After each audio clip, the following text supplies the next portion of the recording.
Dobro večer, poštovani gledaoci. Vaš i naš gost večeras je portparol Srpskog pokreta obnove, gospodin Nemanja Starović. Dolazi nam iz Novog Sada, gde je šef odborničke grupe u Skupštini grada Novog Sada. Dobro večer i dobrodošli u studio televizije Priboj.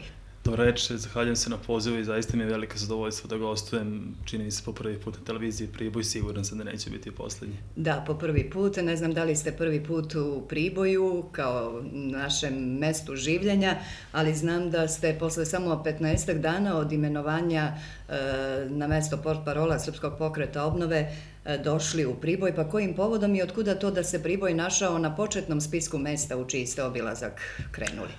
Da, podgovorit ću prvo na drugi deo vaših pitanja. Meni je zaista veliko zadovoljstvo bilo da prvi poziv praktično dobijem od mojih velikih i dragih prijatelja iz opštinskog odbora Srpskog pokreta obnove u Priboju, ljudi koji su već preko 20 godina u Srpskom pokretu obnove, koliko naša stranka postoji, koji u izuzetno teškim okolnostima na pravi način prezentuju našu stranku i nose, da tako kažem, baklju Srpskog pokreta obnove.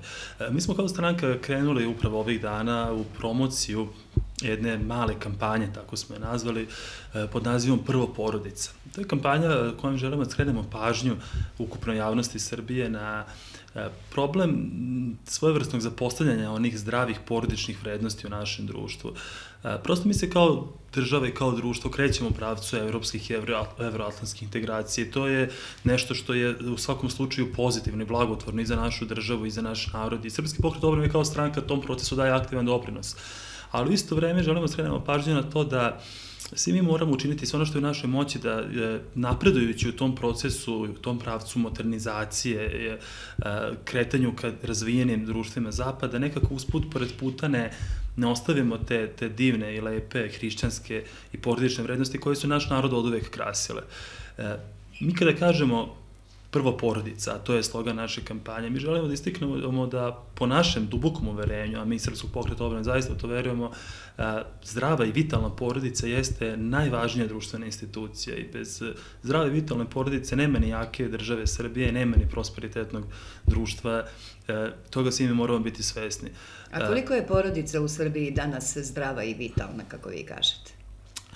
Pa verujemo da još uvijek postoji naravno vitalnost, da postoji puno divnih primjera, ali da nažalost sve one društvene vrednosti koje karakterišu porodicu su na udaru. Na udaru modernizacije, globalizacije kao nekih procesa na koje tek delimično možemo da utičemo, ali kao što rekao, najbitnije je sama svest. Mi smatramo da u sklopu svega ovoga treba da obratimo pažnju na nekoliko specifičnih stvari. Treba da popratimo pažnju na to da moramo svugde, na svakom mjestu i na svaki način da se brinemo o neprikosnovenosti ljudskog života. Dakle, mi kao stranka koja se zalaže za ljudska prava, verujem da se svi također za to zalažu, moramo znati da je prosto ljudski život nema alternativu, da on jeste vrhunska vrednost. I kada govorimo o tome da, kada smo se zalagali za ukidanje smrtne kazne, koja je konačno ukinuta u Srbiji pre 15 godina, i kada govorimo o pravu na život nerođenog deteta, mi govorimo o istoj stvari, a to je neprikosnovenost ljudskog života. Mi treba da govorimo također i o očuvanju, ali i obnovi kulta roditeljstva. Prosto mi moramo shvatiti da je roditeljstvo blagoslov. Naravno da ta vrednost još uvijek pod našom društvu postoji, ali se nalazi na ozbiljnom udaru. Mi moramo govoriti o svemu onome što ugrožava... Znači li to da je Srpski pokret obnove protiv abortusa? Pa vidite, ja prosto ne bih to pitanje tako jednostavno formulisao i ne bih govorio na takav način na njega, ali mi smatramo da je potrebno pre svega mlade ljudi, mlade bračne parove, ljubavne parove, da tako kažem, informisati o svim drugim mogućnostima koje postoje osim abortusa kao neke krajnje mere.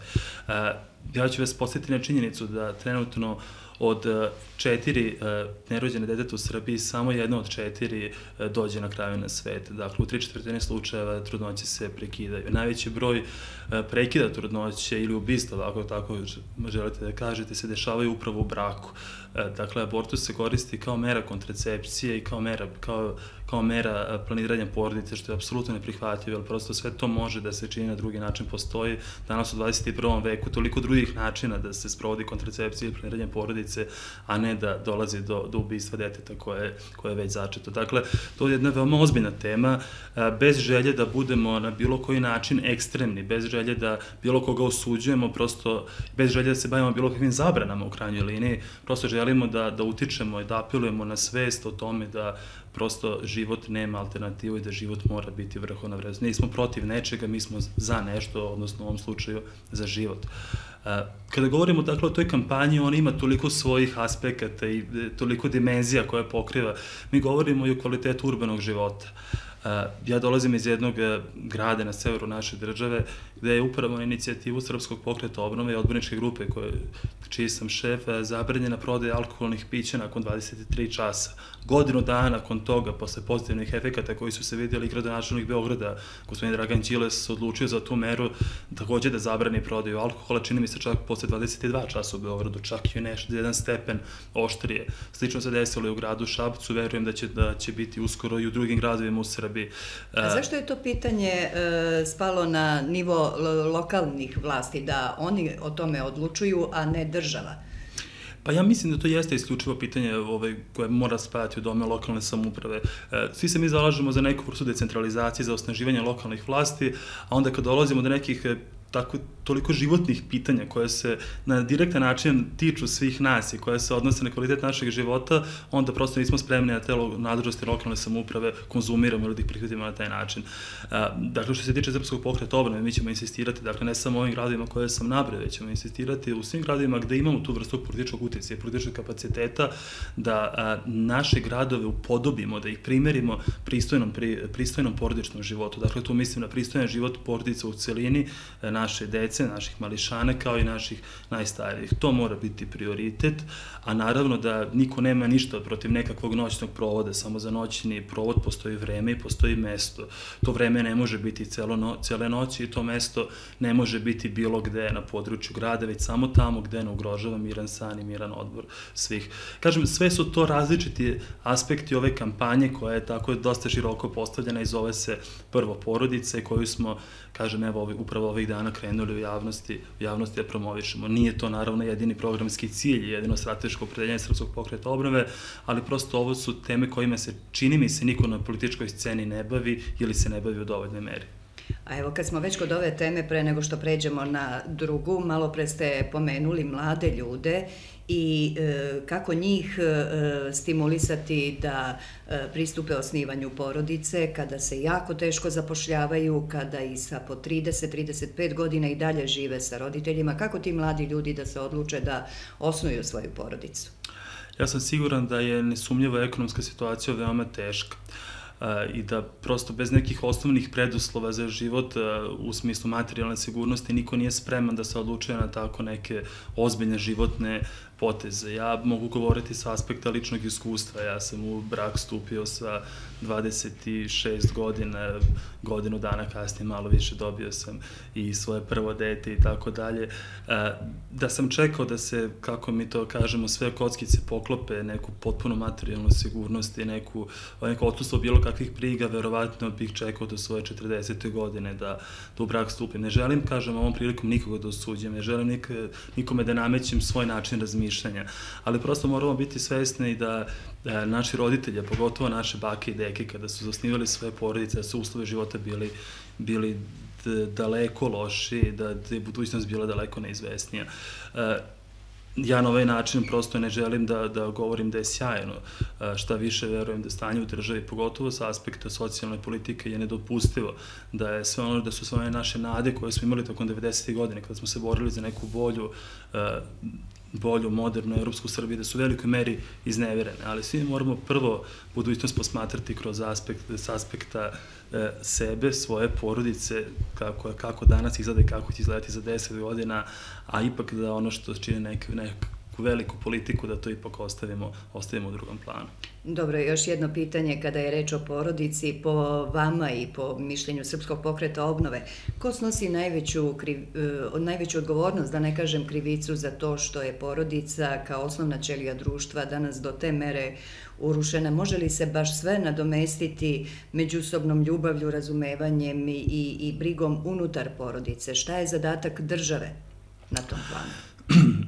Pa ja u principu ne volim da delegiram odgovornost, da delegiram krivicu na taj način, ali ako pogledamo svi sebi u oči kao društvo, možemo vidjeti da oni koji najviše utiču na kreiranje javnog mnjenja, na kreiranje nekakve javne svesti, nisu odigrali najbolju ulogu. Tu mislim i na medije, tu mislim i na obrazovni sistem, tu mislim i na institucije kulture.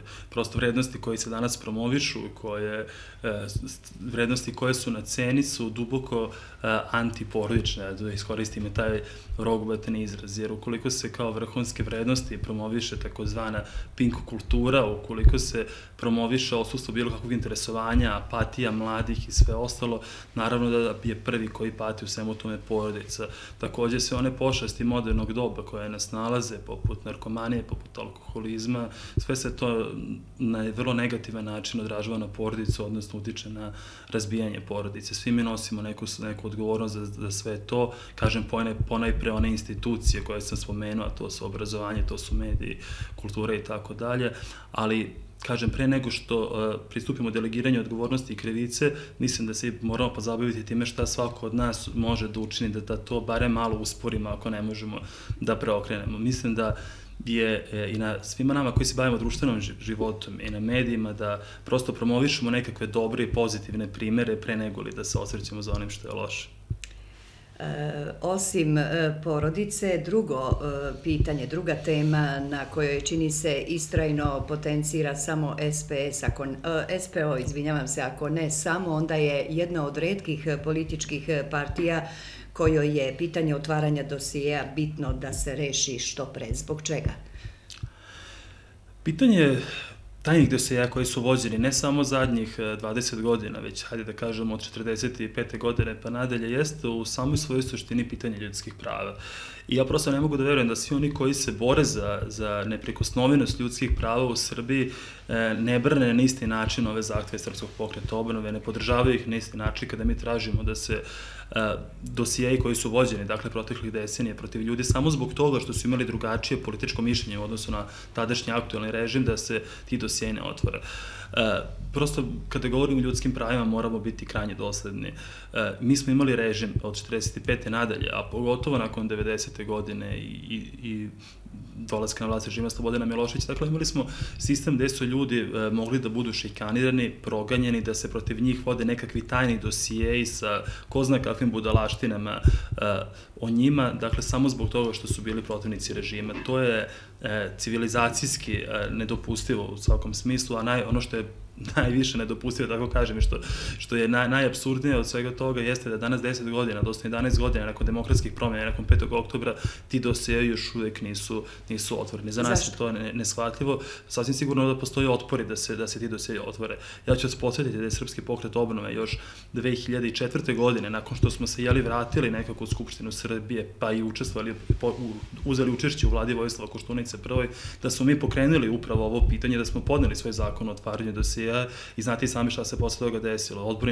Poslanička grupa Srpskog pokreta obnove je razbijena, 2/3 naših poslanika je na neki način odvojena od Srpskog pokreta obnove i Srpskom pokretu obnove su odsečena krila, odsečena mogućnost da se ovim pitanjem bavi. Mislim da taj primer možda najbolje govori o tome koliko veliki interesi stoje iza svih onih koji se protive otvaranju tajnih dosijeja. Ja ću vam dati takođe još jedan primer. Mislim da ti dosijeji neotvoreni, odnosno monopol određenih ljudi nad sadržinom tih dosijeja u velikoj meri uslovljava dinamiku i političkog i poslovnog, privrednog života u Srbiji, jer ukoliko samo neko ima pristup tim podacima, taj može da se bavi nečim što se može najbanalnije nazvati ucenom. Dakle, verujem da su mnogi ljudi u Srbiji danas ucenjeni sadržinom tih dosijeja koji nisu na pravi način otvoreno obelodanjeni i načinjeni dostupnima javnosti. Evo na ovom flajeru Srpskog pokreta obnove otvaranje dosijea stoji da se samo tako mogu se tako razbiti otuđeni centri moći koji ucenama drže u šaci poslovnu i političku elitu, to ste vi upravo rekli, i da je to jedini način da se rasvetli geneza prljavog i krvavog kapitala koji danas kupuje Srbiji.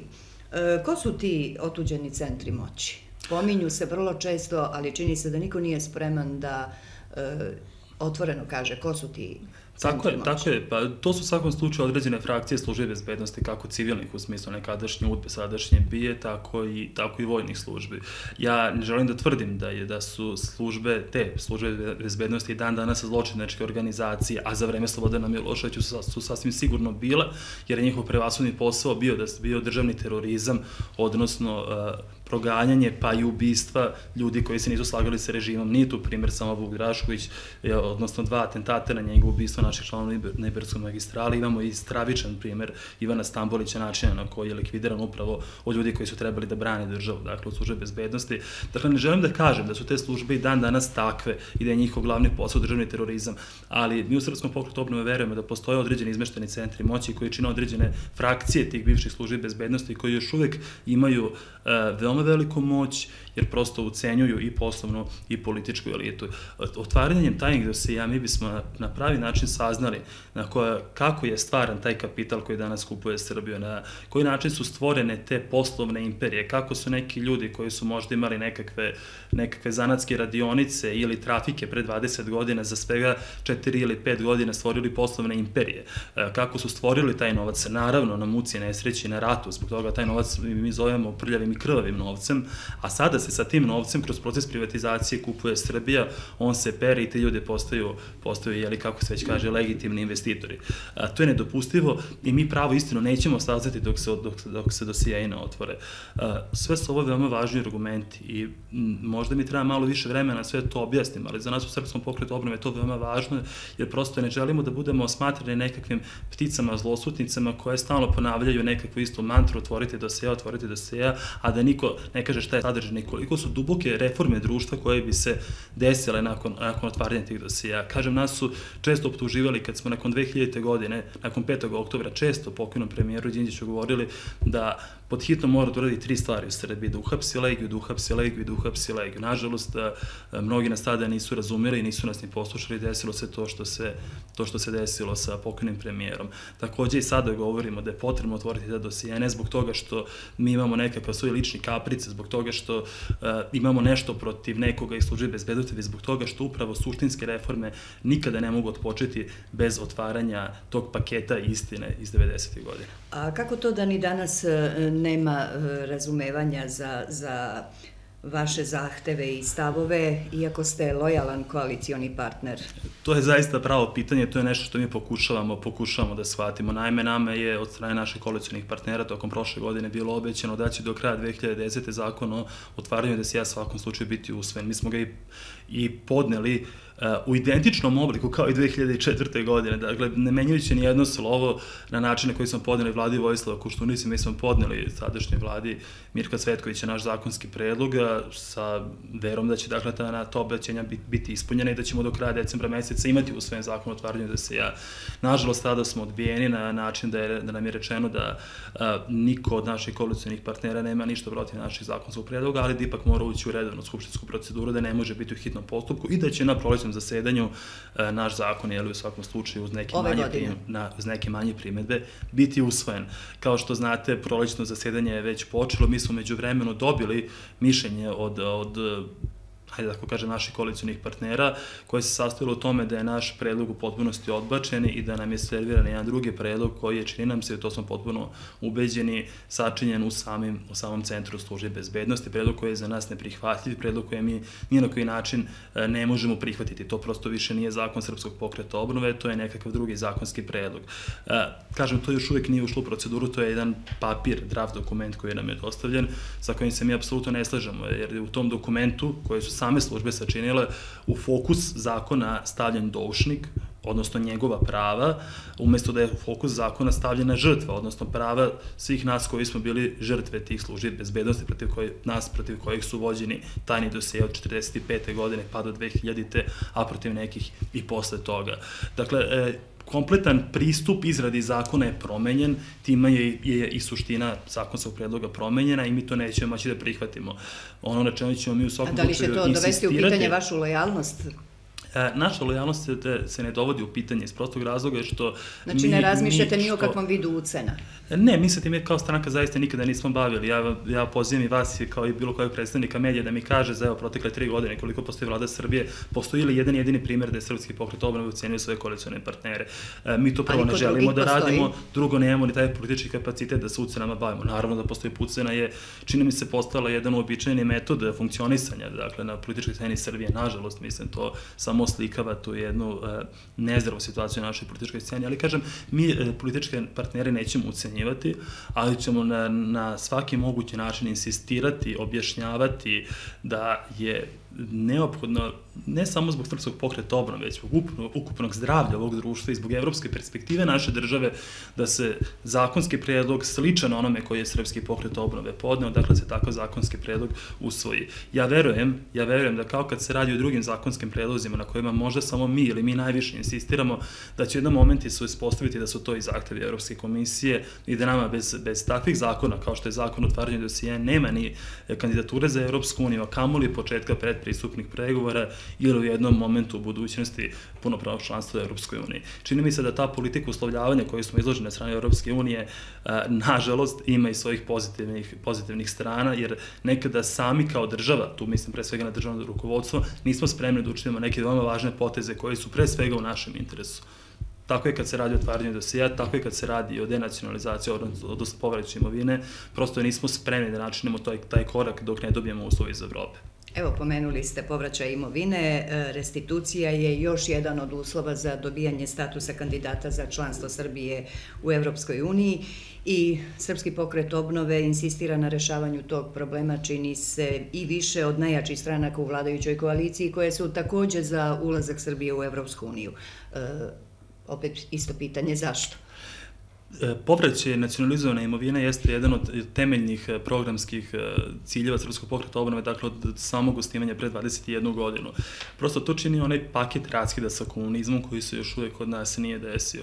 I kada govorimo o nekoj evropskoj perspektivi, pre svega treba da menjamo našu svest, da prosto od svesti koja pripada nekakvoj prošlosti, nekakvom istočnom lageru, steknemo evropski način razmišljanja. A Evropi je privatna svojina apsolutno neprikosnovena. Sve države bivše istočne Evrope, kada govorimo od Baltičkih država, preko Poljske, Mađarske, Rumunije, Bugarske, pa čak i Hrvatske, koja još uvijek nije članica Evropske unije, rešile su pitanje povraćaja imovine na neki od mogućih načina. Vi se zalažete za naturalnu restituciju. Kako nekome vratiti objekat koji više ne postoji i na čijem zemljištu je izgrađen, primjera radi, hotelski ili stambeni kompleks? Princip je veoma jednostavan. Naturalna restitucija podrazumeva sledeće. To je da se onaj objekat koji može da se vrati u identičnom obliku, dakle u fizičkom obliku u kojem je oduzeta, da se tako i vrati. I kada govorimo o njivama, o livadama, pašnjacima, šumama, u najvećoj meri mogu da se vrate u istom tom identičnom obliku u kojem su oduzeti, jer prosto većina tog poljoprivrednog zemljišta jeste danas u vlasništvu države. Ukoliko to nije moguće, mi verujemo po našim analizama mreže za restituciju i drugih udruženja koje se time bave, najmanje 80% zahteva može da se reši po principu naturalne restitucije, ali prosto država ima I to bi državu najmanje koštalo. To državu ne bi koštalo ništa. To bi države čak koristilo, jer prosto sada dajući u nekako bescenje velikim zakupcima, tajkunima, to zemljište, ja dolazim iz Vojvodine pa znam na koji način se to radi sa obradivom zemljom, dakle država nema gotovo nikakve koriste, a ukoliko bi stari, odnosno pravi vlasnici stekli vlasništvo nad svojom svojinom, oni bi sasvim sigurno doneli neku dodatnu vrednost i plaćali bi porez daleko veće državi nego što je to sad slučaj. No, kažem, tek ukoliko nije moguće, verujemo da 80% slučajeva jeste moguće vratiti tačno ono što je oduzeto, onda bi se prišlo sekundarnom rešenju, a to je davanje neke druge imovine sličnog oblika, tako li koliko ne može baš ta njiva od 2 hektara, onda može neka druga državna zemlja u identičnoj površini da se vrati. Dakle, sistem nekakve nekakve zamene, materijalne zamene, dakle kada se govori i o zemljištu, kada se govori na primjer i o stanovima, može se ponuditi bivšim vlasnicima na sličnoj lokaciji stan, identične površine i tako dalje, a tek u tercijarnom vidu, dakle ukoliko ni to nije moguće ili nije prihvatljivo iz nekog razloga da govorimo o nekakvoj finansijskoj kompenzaciji koja bi pokrivala veći deo vrednosti, ako ne može celu. Dakle, naturalna restitucija jeste nešto što je najpravednije s jedne strane i sa druge strane državu najmanje košta. Svi drugi modeli koje smo čuli da su predlagani zadnjih, pa evo 10-11 godina, su manje dobri, lošiji su u svakom slučaju. Nama se pogotovo ne sviđa ta ideja da se vraćaju nekakve obveznice. Prvo zbog toga što ljudima je uzimana, imovina nisu im uzimane obveznice, a drugo zbog toga što bi praktično te obveznice u narednih 30 godina, na primjer, plaćali svi mi koji smo poreski obveznici. Dakle, i to bi bilo opet stvaranje jedne nove nepravde i velikog opterećenja za budžet, na neki način bi osujetilo nekakve razvojne šanse i opredeljenja Srbije i smatramo da je to neprihvatljivo. Dakle, jedina naturalna restitucija jeste pravedan oblik. Mi smo čekali dosta dugo, ne samo mi, mislim, i stranke, već kao država, da Ustavni sud reši ustavne žalbe na zakon o povraćaju imovine verskim zajednicama, jer je to postavljeno kao jedan uslov da bi se uopšte razmišljalo o zakonu o povraćaju imovine svim građanima. Na svu sreću, evo, pre nekoliko sedmica, čini mi se možda i manje, pre nekoliko dana, Ustavni sud se opredelio da je zakon o povraćaju imovine verskim zajednicama ustavan, da je dobar, da je kvalitetan i da možemo po istom rešenju, dakle, po istom modelu da vraćamo imovinu građanima. A to je upravo naturalna restitucija i to nas zaista onako ohrabruje, daje nam jednu nadu i optimizam da će ovo biti rešeno na način na koji to zahteva Srpski pokret obnove. Dobro, prvo porodica, pa otvaranje dosijeja i na kraju naturalna restitucija, 3 prioriteta Srpskog pokreta obnove. Iskreno, šta mislite, da li su to i prioriteti većine osiromašenih građana ove zemlje ili im je do toga kod dolanjskog snega, budući da se u današnje vreme bore za golu egzistenciju svoje porodice?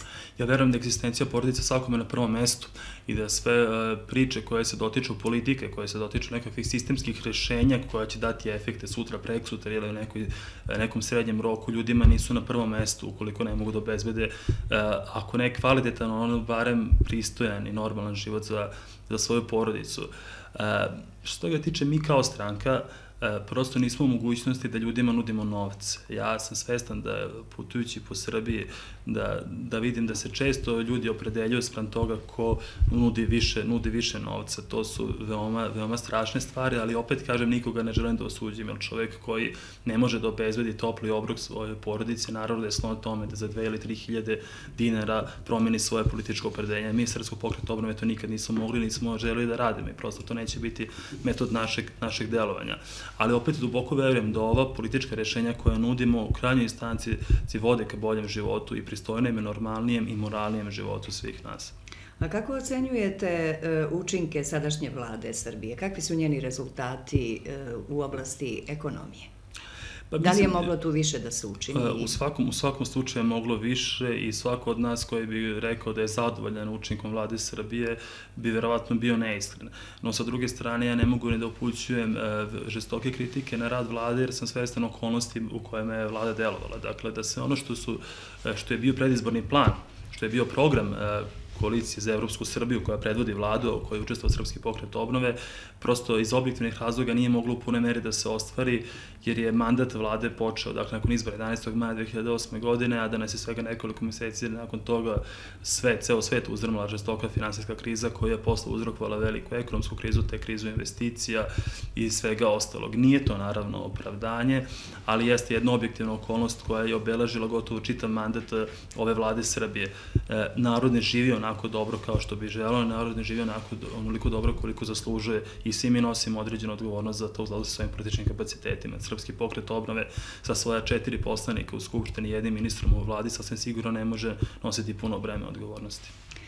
U predizbornoj smo godini, čini se i da je predizborna kampanja krenula, ali nije ozvaničena. Kako Srpski pokret obnove komentariše sve češće zahteve opozicije za raspisivanje vanrednih parlamentarnih izbora i šta mislite, da li bi izbori, bilo vanredni ili redovni, promenili nešto? Da li bi se promenio život građana Srbije?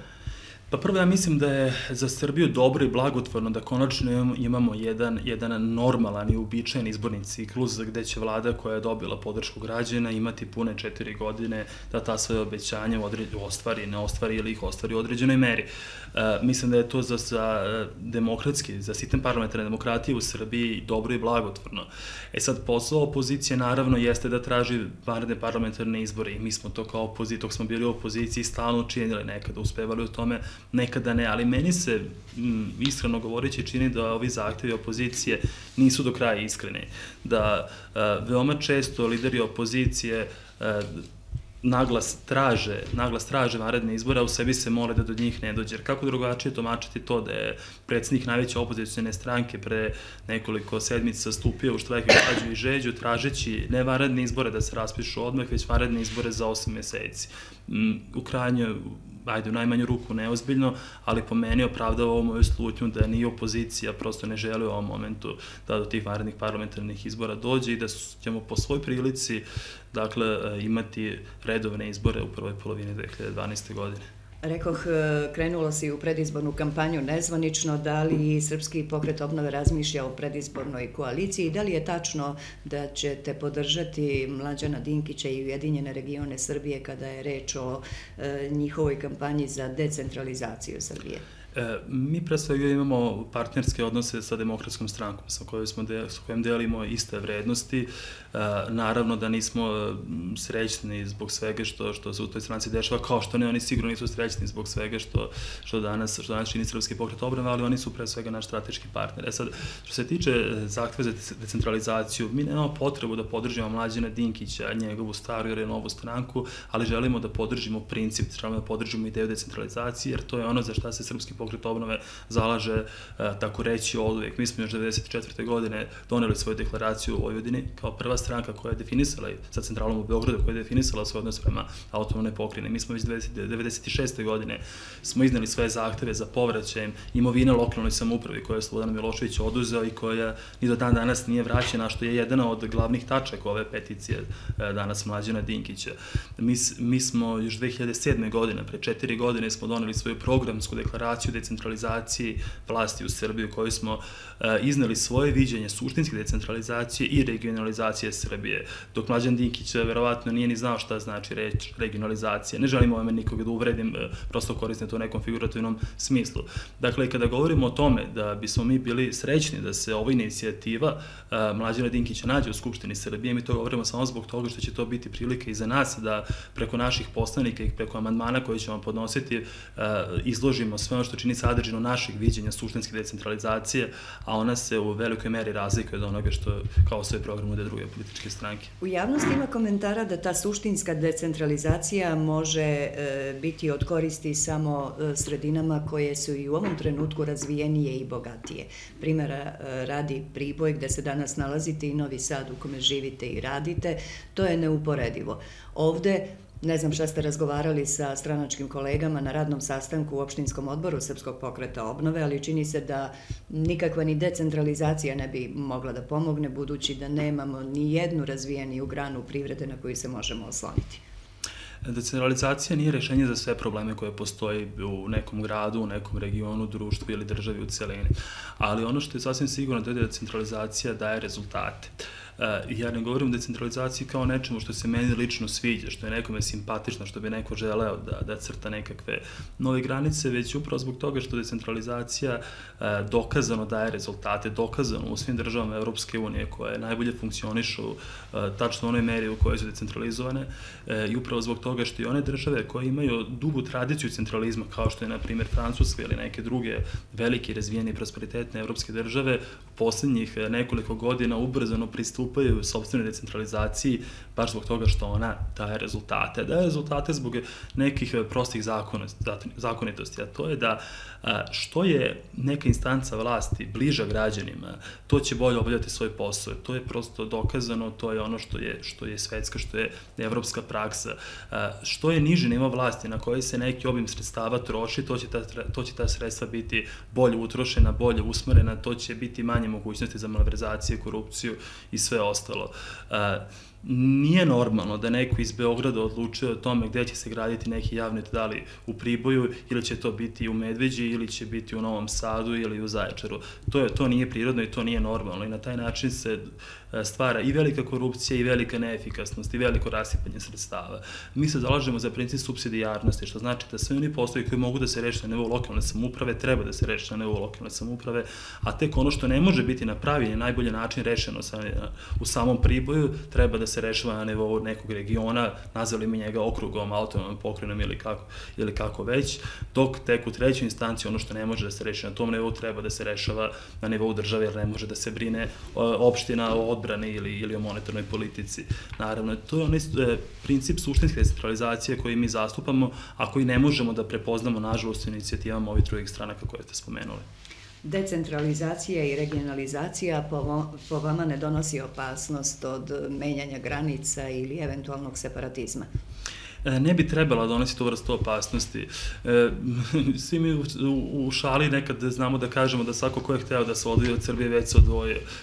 To jeste neka vrsta crnog humora koji je svojstven našem narodu, ali prosto ako govorimo o formiranju nekakvih budućih regiona, ja ne vidim od koga bi oni mogli da se odvoje. Da li bi Vojvodina mogla da se odvoji od Srbije? To je nonses. Šta znači Vojvodina? Vojvodina jeste Srbija. 70% stanovništva u Vojvodini se deklariču kao Srbi i to bi bio apsurd svih apsurda da postoji ozbiljna politička ideja. Naravno da ne postoji, ja ću vas podsjetiti da od 250 poslanika u Skupštini Srbije ni jedan se ne zalaže za nekakvo odvajanje Vojvodine. Od 120 poslanika u Skupštini Vojvodine jedan se politički ne zalaže za tako nešto i priča o tome služi samo za zastrašivanje naroda u centralnoj Srbiji ili u Vojvodini samoj.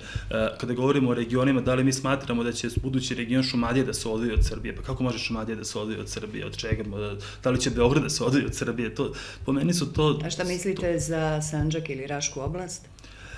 Pa kada govorimo o prostorima jugozapadne Srbije, dakle, nazivali mi njih kako neki to žele Sandžak, što opet ne znači ništa, jer je postojalo 300 Sandžaka, istorijski postoje Segedinski Sandžak koji je pripada jedan deo Vojvodine, pa ga niko tako danas ne zove, ali okej, ne sporim nikome, dakle, da naziva oblast u kojoj živi na način na koji želi, smatram da je Raška oblast lepši naziv, a možda geografski jugozapadna Srbija jeste nešto što je najpomirljivije, što je svima prihvatljivo. Mislim da imajući u vidu postojeći model regionalizacije Srbije, kao i sve ostale koji su do sada prisutni u javnosti, ja smatram ih ozbiljnim modelima, dakle da ovaj prostor ne može biti samostalno region, jer prostor ne zadovoljava statističke uslove. Znate, ako govorimo o tom potezu od Novog Pazara pa do granice sa Bosnom i Hercegovinom, prosto broj stanovnika ne zadovoljava te osnovne kriterijume. Regionalizacija na principu NAC2 regiona koji su se pokazali kao najuspešniji u Evropi, na kojima Evropa insistira, predviđa formiranje regiona u oblastima koji ima između 800.000 stanovnika i 3 miliona stanovnika. I kada govorimo o Srbiji, to je upravo format koji ima autonomna pokrajina Vojvodina, koji ima grad Beograd sa svojih 17 opština, koji imaju sadašnji statistički regioni, a sadašnji statistički region centralne i zapadne Srbije se proteže gore od Šapca, preko Kragujevca do Kraljeva i do Priboja. Dakle, i nema govora o tome da sad region Sandžaka, Raške, jugozapadne Srbije predstavlja samostalni region. Ako ništa zbog čega drugog, onda zbog toga. Naravno da postoji još puno drugih razloga. Jedan je da je jedan od evropskih principa da regionalizacija ni na koji način ne korespondira sa zahtevima za etničkim autonomijama. Dakle, to je apsolutno neprihvatljivo i to nije evropski model i mislim da se niko ozbiljno u Srbiji za tako nešto ne zalaže. A da priče o nekakvim etničkim autonomijama opet plasiraju oni koji se regionalizacije plaše, boje i žele da zastraše narod, što često im polazi za rukom, nažalost.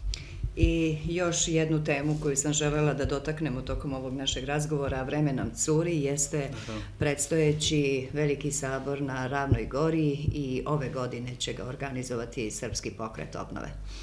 Pa ja sam veoma radostan zbog toga. Mislim da je ovogodišnji sabor na Ravnoj Gori jedna posebna prilika jer ćemo ove godine slaviti tačno 70 godina od ustanka protiv fašizma u Srbiji, od dana kada je Dragoljub Mihajlović sa svojom grupom oficira koji nisu prihvatili kapitulaciju podigao barjak slobode i krenuo u borbu protiv fašističkog okupatora. To jeste jedna veoma radosna prigoda. Sa druge strane, upravo ove godine smo konačno od strane zvanične državne komisije dobili informaciju gde se nalazi primarna grobnica generala Mihajlovića. Ja sam imao tu čast i tu sreću da prisustvujem pre nekoliko dana toj manifestaciji, kada smo prvi put izašli na Adu Ciganliju, kada smo pobuli krst, kada je vikar patrijarha srpskog gospodina Irineja, vladika Atanasije Hvostanski, održao prvi pomen na mestu pogubljenja i na mestu grobnice Dragoljuba Mihajlovića, i to jeste još jedan razlog zbog kojeg će ovogodišnji sabor na Ravnoj Gori biti poseban.